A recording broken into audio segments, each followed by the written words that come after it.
Good morning बच्चों, मैं अभिषेक मिश्र, PGT chemistry.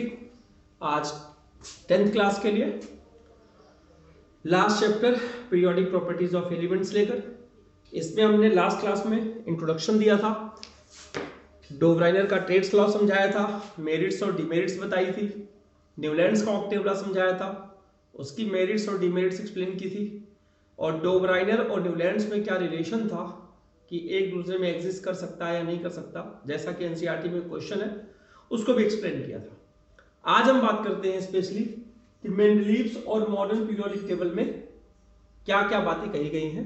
जिसमें हम मेंडलीव्स पीरियोडिक टेबल की बात करें, हम आपको ये बता चुके हैं कि मेंडलीव्स की पीरियोडिक टेबल में 63 एलिमेंट होते हैं, प्रेजेंट थे, और इनका जो पीरियोडिक टेबल था एटॉमिक मास पर बेस्ड था। रीजन क्या है आपको बता चुका हूं मैं कि एटॉमिक नंबर की डिस्कवरी जब तक नहीं हुई थी, इनकी पीरियोडिक टेबल में 7 पीरियड और 8 ग्रुप्स होते थे। ये इनकी कैरेक्टरिस्टिक्स और मेरिट की मैं बात कर रहा हूं। Number 1, this periodic table is based on the increasing order of atomic masses of the elements. In this periodic table there are 7 periods and 8 groups, ये दोनों एक साथ। periods को horizontal rows कहा गया था, 1 2 3 4 5 6 7 ऐसे, और vertical column को group कहा गया। each group is divided into 2 subgroup, please समझिएगा। each group is divided into 2 subgroups, 1 से लेकर 7 तक जितने भी ग्रुप हैं, और जो 8वां ग्रुप है वो 3 में डिवाइडेड था, 1 2 3। each group is divided into 2 subgroups except 8th group which is divided into 3 subgroups। अब ध्यान से देखिएगा। अब मेरिट की खास बात करते हैं कि मेंडलीव्स ने जब अपनी पीरियोडिक टेबल बनाई, he left some gaps for undiscovered element। कुछ एलिमेंट्स की डिस्कवरी उस समय तक नहीं हुई थी, उन्हें लगा कि इस प्रॉपर्टीज वाला एलिमेंट अभी नहीं है, लेकिन अगर होगा तो ये प्रॉपर्टीज उसकी हो सकती है। उसका नाम उन्होंने दिया, क्या नाम दिया? जो बोरॉन के नीचे जगह खाली रह गई उसका नाम दिया एका बोरॉन, एका बोरॉन, एका एल्यूमिनियम और एका सिलिकॉन। प्लीज समझिएगा इस चीज को कि मेंडलीव की पीरियोडिक टेबल में जो अनडिस्कवर्ड एलिमेंट थे उनका नाम बताया गया, ही लेफ्ट सम गैप्स, उनकी जगह छोड़ी गई, एंड आल्सो नेम्ड देम। इनको हम आज क्या कहते हैं डिस्कवरी होने के बाद? इसका नाम जो है स्कैंडियम है, इसका एटॉमिक नंबर 21 होता है, इसका गैलियम है, और इसका नाम जर्मेनियम है। पेपर में ये भी आता है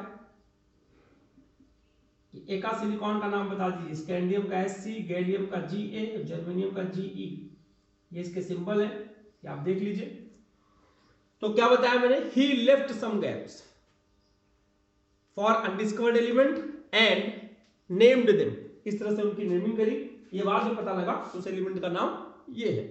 इसके बाद उन्होंने कहा ही also announced the properties of undiscovered element. Undiscovered element की प्रॉपर्टीज भी अनाउंस कर दी। कैसे? On the basis of their position, position के हिसाब से बता दिया कि हाँ भाई इसके नीचे है, इस ग्रुप में, जिस ग्रुप में है उसकी प्रॉपर्टी शो करेगा। तो ये इसकी मेरिट्स थी। अब मैं डीमेरिट्स की बात कर लूं। जब पीरियोडिक टेबल बन के आई, लोगों को एटॉमिक नंबर पता चला, आइसोटोप आइसोबार की डेफिनेशन आई, तब इनकी कमियां निकलना शुरू हुई। इन्होंने क्या कहा देखिएगा, जो इसकी पहली डिमेरिट्स थी, position of hydrogen, he could not explain the position of hydrogen. और यकीन मानिए ये तो अभी तक क्लियर नहीं है कि इसको मेटल के साथ रखा जाए कि नॉन मेटल के साथ रखा जाए। ये दोनों की प्रॉपर्टी शो करता है, ये बात हम 11th में आपको समझाएंगे। नंबर 2, आइसोटोप की पोजीशन। ये क्या है भाई, क्या चक्कर है? हमें पता चला कि हाइड्रोजन के 3 आइसोटोप होते हैं, कार्बन के 3 आइसोटोप होते हैं। लीजिए कार्बन की बात करते हैं, 12 13 14। अगर पीरियोडिक टेबल एटॉमिक मास पर बेस्ड है तो कार्बन 12 की जगह अलग होनी चाहिए, 13 की जगह अलग होनी चाहिए, 14 की जगह अलग होनी चाहिए, लेकिन ऐसा इस पीरियोडिक टेबल में पॉसिबल नहीं था और उनके हिसाब से इसे अलग अलग कर देते तो उनके लिए जगह ही नहीं मिलती। तो इनकी पोजीशन को बताना जरा मुश्किल हो गया, एक्सप्लेन करना मुश्किल हो गया इनके लॉ के हिसाब से। Same situation is with isobar, position of isobar. अब आप देख लीजिए, अगर दो आइसोबार हम उठा लेते, एक आर्गन होता है 1840, कैल्शियम 1840, आइसोबार में क्या होता है, एटॉमिक मास सेम होता है, नंबर डिफरेंट होता है। अब इन दोनों का एटॉमिक मास अगर 40 है तो क्या दोनों को एक ही ग्रुप में रखा जाएगा, जबकि एलिमेंट अलग अलग है, ये कैल्शियम है, ये आर्गन है। तो आइसोबार की भी पोजीशन को यहां पर एक्सप्लेन नहीं किया जा सका ठीक से। नेक्स्ट मैं आपको बताऊं, इन्होंने क्या किया, जो इनके हाथ में था लेकिन फिर भी अपने हिसाब से नहीं कर पाए, क्या इन्होंने किया, कोबाल्ट को पहले रखा और निकिल को बाद में रखा, जबकि कोबाल्ट का मास और निकिल का मास 58.7 और यहाँ 58.9, मुझे एग्जैक्टली नाम नहीं ध्यान है, सॉरी, हैवियर एलिमेंट्स को पहले रखा, ये हैवी है, ये थोड़ा सा हल्का है। अब समझिए, निकिल का मास कोबाल्ट के मास से हल्का है तो निकिल को पहले रखना चाहिए था ना, लेकिन इन्होंने कोबाल्ट को पहले रखा, इनको लगा कि कोबाल्ट की प्रॉपर्टी पहले आनी चाहिए, अपने ही रूल का वॉयलेट कर दिया, वॉयलेशन खुद किया कि कोबाल्ट को निकिल के पहले रखा, हैवियर एलिमेंट्स को पहले रखा लाइटर एलिमेंट के कंपैरिजन में, और रीजन एक्सप्लेन नहीं कर पाया। he was not able to explain the position of heavier elements cobalt before nickel। तो ये लाइटर है और ये हैवियर है, इनके हिसाब से कोबाल्ट बाद में आना चाहिए था, निकिल को पहले आना चाहिए था, लेकिन उन्होंने रखा कोबाल्ट को ही पहले, लेकिन क्यों रखा ये एक्सप्लेन नहीं कर पाए। तो दिस इज द लिमिटेशन यानी demerits of Mendeleev's periodic table. अब हम बात करते हैं, एक छोटा सा क्वेश्चन आता है, क्राइटेरिया क्या है, मेंडलीव्स की पीरियोडिक टेबल का क्या क्राइटेरिया है और बेसिस क्या है। तो हम पहला बेसिस है कि उन्होंने एलिमेंट्स को एटॉमिक मास के बेसिस पे अरेंज किया, he classified 63 elements on the basis of their increasing atomic masses। Number 2, he also studied the formula of oxides, chlorides, hydrides of the different elements and studied their properties, and on the basis of properties and differences he classified the element accordingly। अब इसमें क्या बताया गया था, इसको तो जरा मैं आपको एक्सप्लेन करूंगा कि कौन कौन सी बात इन्होंने कही थी। अगर मैं इस पॉइंट को ऊपर से हटा दूं, मेरे लिए आसान हो जाएगा बताना। अगर हम ग्रुप की बात कर लें, पहला ग्रुप, दूसरा ग्रुप, तीसरा ग्रुप, चौथा ग्रुप, पांचवा ग्रुप, छठा ग्रुप, सातवां ग्रुप, आठवीं की बात नहीं कही गई, और एक एलिमेंट को मान लें कि हर ग्रुप का एलिमेंट आर है। और ऑक्साइड की बात करते हैं, पहले क्लोराइड की करते हैं, सॉरी, क्लोरीन की जो वैलेंसी होती है 1 होती है, समझिए आप, क्लोरीन 287 होता है तो वैलेंसी 1 होगी, ये आप समझ सकते हैं। अब अगर ये पहले ग्रुप का एलिमेंट है जिसकी वैलेंसी 1, क्रॉस मल्टीप्लाई किया, R1Cl1, 1 लिखने की जरूरत नहीं होती, तो जो आपका फार्मूला बनेगा हम उसको बोल सकते हैं,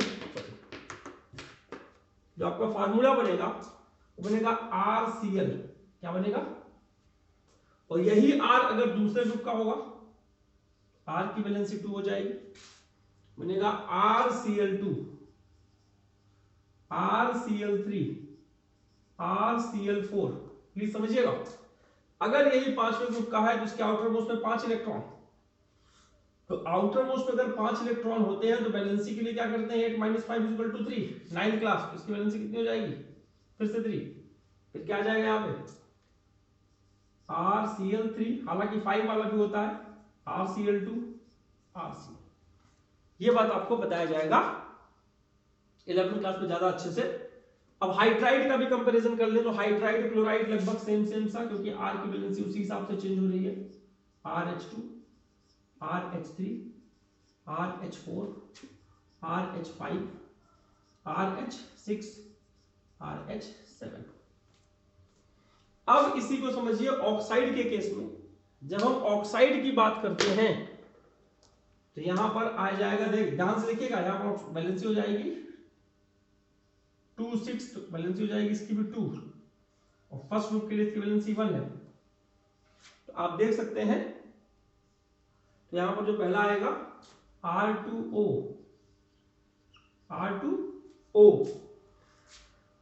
और अगर हम सेकेंड ग्रुप की बात करें तो यहाँ 2 आ जाएगा, और 2 से 2 कैंसिल हो जाएगा, जो फार्मूला बनेगा R2O3, क्रॉस मल्टीप्लाई कर लीजिएगा, R2O4 बोल सकते हैं, 2 से 4 कट जाएगा। फिर अब इन केस ऑफ अगर ये फिफ्थ ग्रुप का है तो इसकी वैलेंसी ही इसका वैलेंस इलेक्ट्रॉन है, प्लीज समझिएगा, वैलेंस इलेक्ट्रॉन वैलेंसी इसकी सेम होगी। इन case of oxygen valence electron को हम कुछ नहीं करते, जो मेटल है या फिर जो एलिमेंट है जिसका ऑक्साइड बना रहे हैं नॉन मेटल, उसका वैलेंस इलेक्ट्रॉन उसकी वैलेंसी होगी, तो यहां पर बन जाएगा R2O5, R2O6 या RO3, R2O7।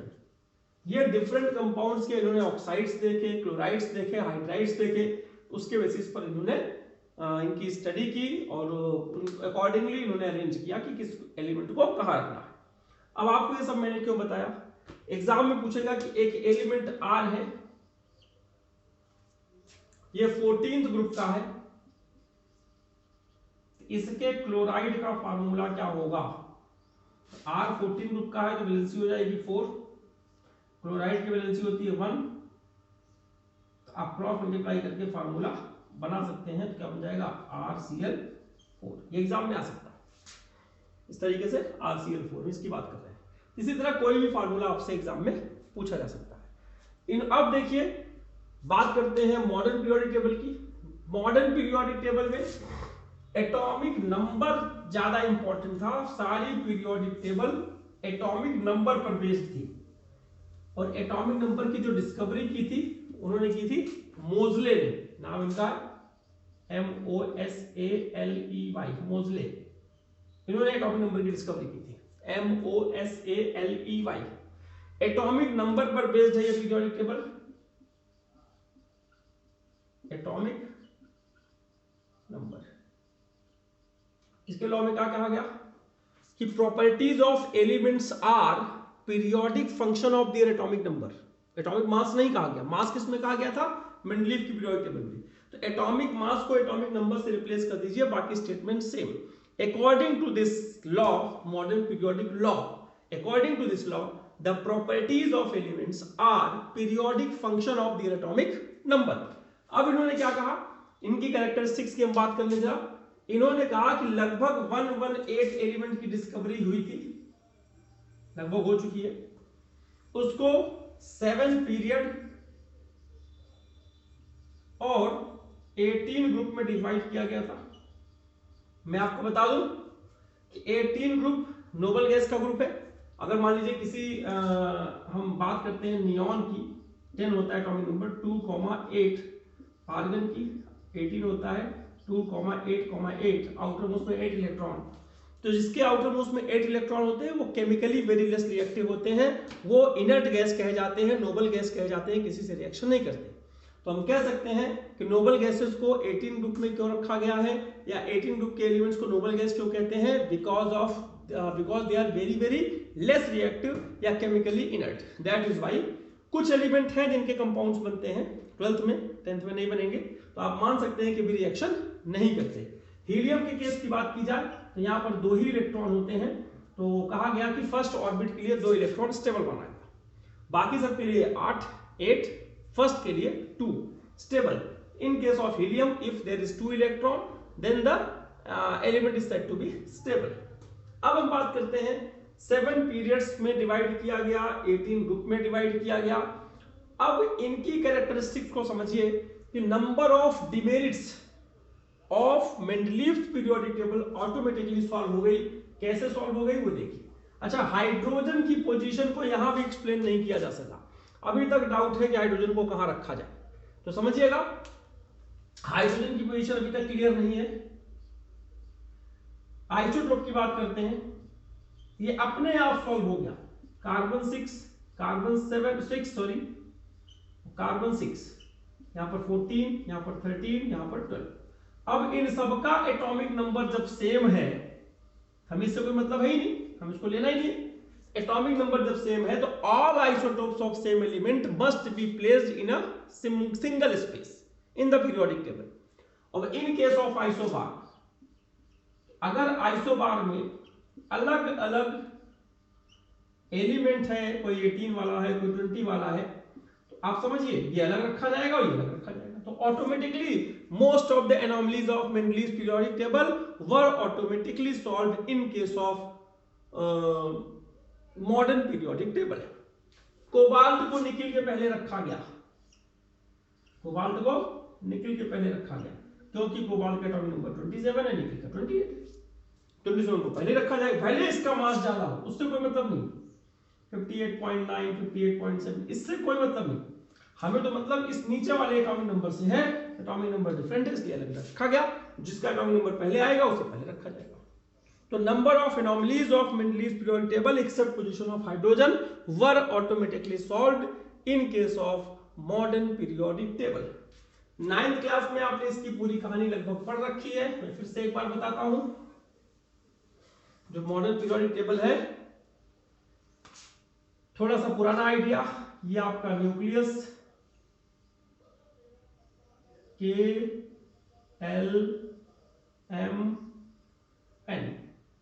KLMN, n is equal to 1, n is equal to 2, n is equal to 3, n is equal to 4, ये पढ़ा आपने।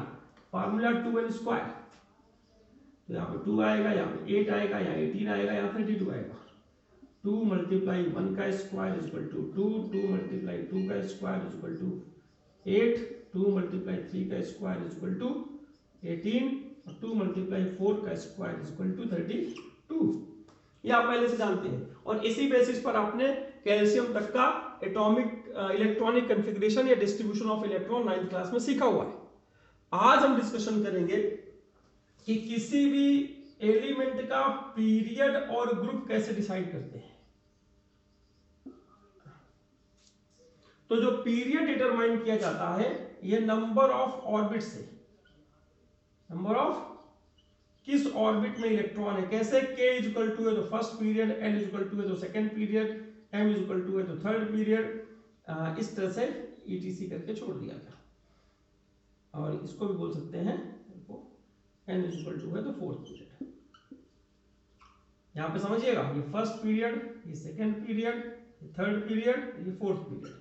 ये किसके लिए कहा गया कि अगर पीरियड फाइंड आउट करना है किसी एलिमेंट का। एग्जांपल देख लीजिए, कैल्शियम का अगर पीरियड फाइंड आउट करना है तो देखिए लास्ट इलेक्ट्रॉन जो है KLMN, तो पीरियड आपका हो जाएगा इसका फोर्थ। कैसे? पहला, दूसरा, तीसरा, चौथा, फोर्थ पीरियड में लास्ट इलेक्ट्रॉन है, इसलिए इसका पीरियड क्या हो जाएगा? फोर्थ। ग्रुप की बात करते हैं तो ग्रुप डिटरमाइन होता है वैलेंस इलेक्ट्रॉन से, वैलेंस इलेक्ट्रॉन से। अगर वैलेंस इलेक्ट्रॉन 1 है तो ग्रुप 1 माना जाएगा, फर्स्ट ग्रुप। वैलेंस इलेक्ट्रॉन 2 है तो ग्रुप सेकंड माना जाएगा। अब वैलेंस इलेक्ट्रॉन 3 है तो यहां से 13 शुरू हो जाएगा। ध्यान रखिएगा, तो आपके सिलेबस की बात कर रहा हूं। 11th क्लास में दूसरी बात आएगी, फिर वहां पर डी ब्लॉक के एलिमेंट आएंगे, S block, P block, D block, F block. Block में डिवाइड किया गया था पीरियोडिक टेबल को, हम वो 11th में सीखेंगे। फोर्थ का अगर आउटर मोस्ट में फोर्थ इलेक्ट्रॉन है तो 14th, फिफ्थ है 5 है 15th, 6 है 16th, 7 है तो 17th, 8 है तो 18th। वैलेंस इलेक्ट्रॉन के हिसाब से हम अरेंज कर सकते हैं। अब यहां पर अगर मान लीजिए वैलेंस इलेक्ट्रॉन कितना है, यहाँ पे 2, तो यहां पर ग्रुप कितना हो जाएगा? 2 से कौन सा ग्रुप है? सेकंड, ये सेकंड ग्रुप हो जाएगा। इसके हिसाब से हम डिसाइड कर सकते हैं किस एलिमेंट का क्या पोजीशन है पीरियोडिक टेबल में। अब मैं जरा 2-4 एग्जांपल आपको देकर सॉल्व करा देता हूं ताकि आपको ये बात समझ में आ जाए। मान लीजिए हमारे पास केवल बोरॉन है 5, 2, 3, K और L, तो ग्रुप क्या हो जाएगा? K और L सेकेंड ग्रुप। और पीरियड, ये उल्टा बोल दिया, पीरियड कौन सा हो जाएगा? Second period. और जो ग्रुप हो जाएगा हमारा 2 और 3 वैलेंस इलेक्ट्रॉन, 3 वैलेंस इलेक्ट्रॉन से 13 ग्रुप। 3 वैलेंस इलेक्ट्रॉन से क्या बोलेंगे, वैलेंस इलेक्ट्रॉन के लिए ये था 3 वैलेंस इलेक्ट्रॉन 13 ग्रुप। K और L में कोई ऑर्बिट है तो सेकंड पीरियड। इसी तरह से और एग्जांपल देख लीजिए, मान लीजिए यहाँ पे फास्फोरस कहा जाता है, फास्फोरस 15 होता है 2,8,5। अब इसको अगर लिखा जाए तो कहते हैं KLM, तो पीरियड क्या हो जाएगा इसका, फर्स्ट सेकेंड थर्ड। थर्ड कैसे पता चला, M पीरियड में, M में अगर इलेक्ट्रॉन है outer most, third period. Group की बात करेंगे तो वैलेंस इलेक्ट्रॉन चेक कीजिए 5 है, 5 वैलेंस इलेक्ट्रॉन का कौन सा रहा है 15, ये 15th ग्रुप का एलिमेंट माना जाएगा इसको। इस तरीके से हम डिसाइड कर सकते हैं किस एलिमेंट की क्या पोजीशन है और कैसे हम उसके बारे में उसका पीरियड क्या है, उसका ग्रुप क्या है। On the basis of electronic configuration we can easily find out the exact position of the element in the periodic table. तो उम्मीद है कि आपको ये बातें समझ में आई होंगी। आज की क्लास में हमारा मेन मकसद यही था, मेंडलीव्स और मॉडर्न पीरियोडिक टेबल को एक साथ एक्सप्लेन करें ताकि आप आपस में कंपैरिजन भी कर सकें। ये ज्यादा इंपॉर्टेंट है, आगे के एग्जाम में भी काफी आता है, तो समझिएगा कि कैसे हम पोजीशन फाइंड आउट कर सकते हैं। और नेक्स्ट क्लास में हम इसका वेरिएशन देखेंगे जो आपके सिलेबस में होगा कि एटॉमिक साइज ऊपर से नीचे जाते हैं तो क्या होता है, लेफ्ट से राइट जाते हैं तो क्या होता है, वैलेंस इलेक्ट्रॉन का, वैलेंसी का, इलेक्ट्रोनेगेटिविटी का, मेटेलिक कैरेक्टर का, नॉन मेटेलिक कैरेक्टर का, सबका एक साथ समझाएंगे। कोशिश करेंगे कि 1-2 क्लास में ये आपका चैप्टर कंप्लीट हो जाएगा ताकि आप एग्जाम के लिए अच्छे से अपनी प्रिपरेशन कर सकें। तो आज की क्लास हम यहीं कंप्लीट करते हैं। लास्ट में आपसे रिक्वेस्ट फिर से कि कोरोना में अपने आप को सुरक्षित रखिए, मास्क का उपयोग कीजिए, फ्रिक्वेंटली हैंड सैनिटाइज कीजिए और सोशल डिस्टेंसिंग का पालन कीजिए। आज की क्लास में बस इतना ही, धन्यवाद।